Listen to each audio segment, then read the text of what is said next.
माननीय प्रधानमंत्री श्री आपने જોઈ રહ્યા છે।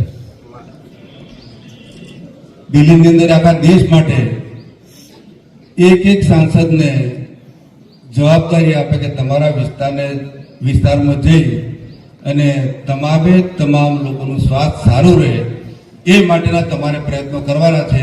એટલે આ એક સાંસદ સભ્યોને બધા આખા દેશના એમને આ એક કામગીરી ભગીરથ સોંપી છે, એનો આ એક કાર્યક્રમ છે। અને અહીંયા આપણે કબડ્ડીનો એટલે આખા સાંસદ વિસ્તારની અંદર દરેક રમત ગમત આવતી હશે, પણ આપણે અહીંયા ભિલોડા અને મેઘરજની અંદર કબડ્ડીનો આ કાર્યક્રમ આપણે કરવા જઈ રહ્યા છે। તેનું ઉદઘાટન પણ આપણે આજે કરવા દઈએ। જાણીએ છીએ કે सांसद खेल महोत्सव, खेल महाकुंभ, खेलो इंडिया, रमशी गुजरात, जिससे गुजरात जेवा कार्यक्रमों थकी आ एक सांसद खेल महोत्सव पण एक युवानोने एक सारू प्लेटफॉर्म मળી રહે, राज्य स्तरे અને રાષ્ટ્રીય સ્તરે એમની પ્રતિભાઓને ઓળખ થાય અને એક સારું પ્લેટફોર્મ મળી રહે એના માટેનું આયોજન થઈ રહ્યું છે। આપણે જાણીએ છીએ કે ખૂબ અંદરના વિસ્તારોમાં બાળકોમાં ખૂબ સારી પ્રતિભાઓ પડેલી હોય છે, પણ એને પ્લેટફોર્મ ન મળે તો એ પ્રતિભાઓ દબાઈ જતી હોય છે।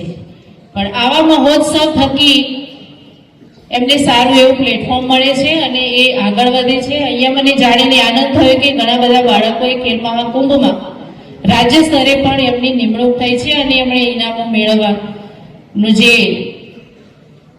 આપણને ગૌરવ થાય એવું કાર્ય કરે છે।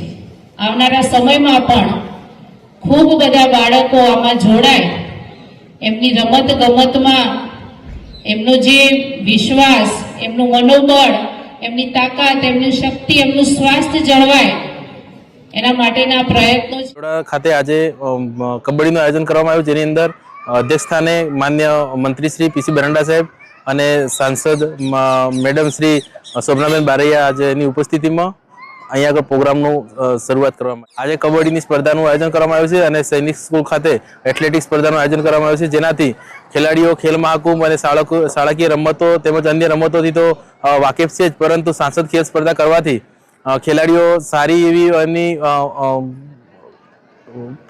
સ્કિલ બતાવી શકે અને ખૂબ આગળ વધી શકે એના માટેનો એક પ્રયાસ છે। માન્ય નરેન્દ્રભાઈ મોદી સાહેબનો જે સંકલ્પ છે કે સાંસદ ખેલ મહોત્સવથી ખેલાડીઓને એક વધારે એમને તક મળવાની છે અને એનાથી ઘણો બધો ફાયદો થવાનો છે।